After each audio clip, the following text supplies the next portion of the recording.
The off-season is over. It's time to get the racing in 2024 underway. We're starting the year off strong with the biggest and most extraordinary race on the IMSA calendar.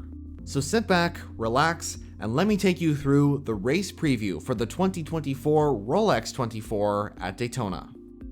The 62nd edition of the Rolex 24 will take place on the final weekend of January, from the 27th to the 28th. And the reason why this event spans across 2 days of competition is because this is IMSA's longest event on the calendar, lasting precisely 24 hours long of non-stop competition. This 2024 race at Daytona is expected to be spectacular to say the least, and that's for multiple reasons. One of them includes the factor of competition. There's of course the very intriguing battle for the overall lead in the GTP category, an increased grid size in LMP2, and a very healthy grid size in the GT categories, especially with some new arrivals joining for this year. The fact is, this race could be one for the history books, and it's definitely an event you don't want to miss out on. Let's first talk about the starting grid and what the start of the race is actually going to look like. In endurance racing in a series like IMSA, the start procedure is very different compared to a series such as Formula 1. F1, for example, has a standing start. In other words, the cars line up on the grid in their grid spots, and when the lights go green, they all go at once. Where endurance racing, and specifically the race of the Rolex 24, has a rolling start. In other words, the cars are already rolling at a certain speed before the race begins, and once the lights go green, they all simultaneously accelerate. For the Rolex 24, there will be a split start, including one pack for just the prototype race cars and another for just the GT cars. As for the grid itself, in GTP, Pipo Derani took pole in the number 31 Whelen Engineering Cadillac from Action Express Racing, and that car will front the field. And following the Whelen car will be the 01 Chip Ganassi Cadillac, and completing the top 3 is the number 7 Porsche Penske. In LMP2, Ben Keating put the number 2 United Autosports entry on pole position, and that car will lead the field in LMP2 just behind the GTP entries. And completing the top 3 in that class will be the number 52 Inter Europol by PR1 Matheson Motorsports and the 04 CrowdStrike Racing entry by APR. Meanwhile, in the qualifying session for GTD Pro, Sebastian Priaulx put the number 77 AO Racing Porsche on pole position. Rexy will front the entire GT field at the Rolex 24. Following him in the GTD Pro class was the number 14 Vassar Sullivan Lexus and the number 3 Pratt Miller Corvette.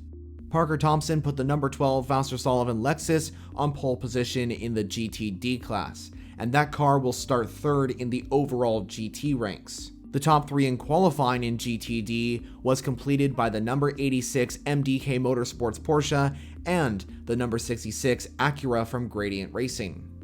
As I said before, this 2024 race is the 62nd edition of this event. So as I'm sure you can imagine, there have been a lot of these 24-hour endurance races in the past. The first variation of this type of endurance race was in 1962, which was a 3-hour endurance race.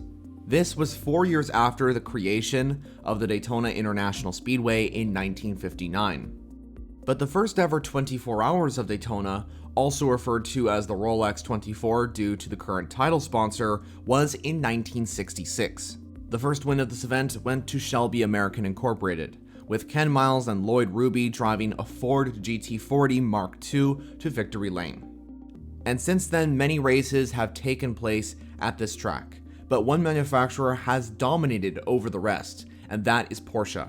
The German marque has taken 18 victories at the 24-hour event, grounding themselves as the most successful manufacturer at this event. The 24 Hours of Daytona, or Rolex 24, is also a part of the Triple Crown of endurance racing, which includes 3 races. One of them, of course, is this event, the other is the 12 Hours of Sebring, and the third, arguably the most famous of the 3, is the 24 Hours of Le Mans. Let's talk about the track that these cars will race on. The Daytona International Speedway was built in 1959, and is located in Daytona Beach, Florida, in the USA. Aside of the Rolex 24, another famous race held at the circuit is the Daytona 500, which is an event within the NASCAR Cup Series. But the NASCAR race cars race around the oval layout of the Daytona International Speedway, whereas the prototypes and GT cars racing in IMSA's Rolex 24 race on the road course variant of the Daytona International Speedway. The road course layout spans across 3.5 miles, which is equivalent to 5.7 kilometers, of racing asphalt that makes up 12 corners of the circuit. The race lap record of a 133.724 is still held by Spanish racer Alex Palou when he drove a Cadillac DPI VR in 2022. I now want to switch gears from the track and race itself to the entry list of cars attending this event, and to the classes they'll be racing in. For this event, there will be 4 classes out on track: GTP, LMP2, GTD Pro, and GTD. There is a change for this year, as the LMP3 class is no longer at the Rolex 24 and in the WeatherTech Championship as a whole. The GTP class is IMSA's flagship category that has the fastest prototypes racing out on track. Manufacturers Porsche, Cadillac, Acura, and BMW will bring technologically advanced hybrid prototypes known as LMDH prototypes to the IMSA grid for this Rolex 24 and future IMSA races. The second category is LMP2. These are the secondary prototypes within IMSA at the Rolex 24. And these prototypes are slower than the GTP entries, but regardless, they are still very competitive. Only 2 types of LMP2 cars will be out on track. These include the Oreca 07 and the Ligier JSP 217. And then finally, there's IMSA's GT classes, the GTD Pro class and the GTD class. Both classes will have the same type of GT cars participating in both categories. And across the entire field of GT, every car will be using the GT3 regulations. For this 24-hour event this year, we will be seeing some new and returning cars to the WeatherTech Championship grid for this Rolex 24 race. In GTP, there won't be any new cars on track for this event, but come the 12 Hours of Sebring, which is round 2, we will see the introduction of Lamborghini's GTP entry, the SC63. We won't be seeing any new cars join the LMP2 class for this year's Rolex 24. However, we will see the return of the Ligier JSP 217 from Creech Motorsports. That car's last appearance at the Rolex 24 came in 2021, thanks to the squad of Eurasia Rickware Racing. So even though we won't see new cars in GTP or the LMP2 class at the Rolex, we will see new cars in the GT category. Ford is making a spectacular return to IMSA for the first time since 2019. The American manufacturer is bringing their very own Mustang GT3 to the competition of the GTD Pro and GTD classes. And both Chevrolet and Aston Martin are bringing over new race cars as well. Chevrolet is bringing over their very first GT3 spec race car called the Corvette Z06 GT3R, and the British car manufacturer Aston Martin is bringing over an updated Evo version of the Vantage GT3 to Daytona this year.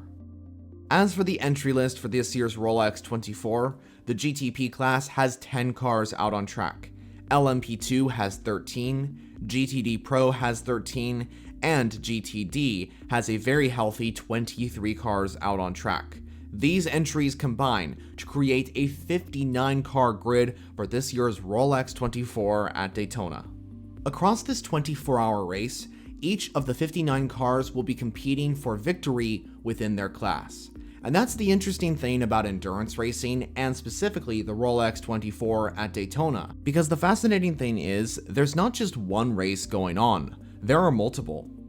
As for when this race actually happens, the event of the 62nd edition of the Rolex 24 begins on Saturday, January 27th, at around 1:30 p.m. local time. The race takes place until 1:30 p.m. local time the following day on Sunday, January 28th. Now you might be wondering, how do you watch the Rolex 24 in 2024? Well, there are a few options, and let me tell you all about them. For watching the race live, if you're living inside the United States of America, the race will start out on NBC Sports for the first hour, then switch to the USA Network before going back to NBC Sports on the following day of January 28th for the final 2 hours of the event. If you're on Peacock though, you won't have to worry about changing channels because the broadcast is going to be on that streaming service from start to finish.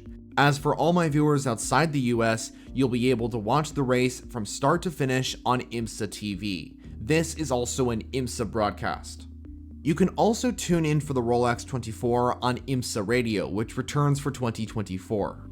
Now, if these options are not possible, don't worry, after the race finishes later on, IMSA should be posting their broadcast to their YouTube channel known as IMSA Official. And a few days after the event, I will also post my race review here on my channel, so this will be a good way for you to catch up on the action if you missed it. So that is my race review for the upcoming 2024 Rolex 24 at Daytona. Are you excited for this classic endurance race? Let me know all your thoughts down in the comments. Thanks for watching this video. If you haven't subscribed yet, I highly suggest you do so, considering I make endurance racing content mainly on WEC and IMSA every single week. And if you want to see another video, check out the options on the screen. So for now, that's it from me. I'll see you all in the next video.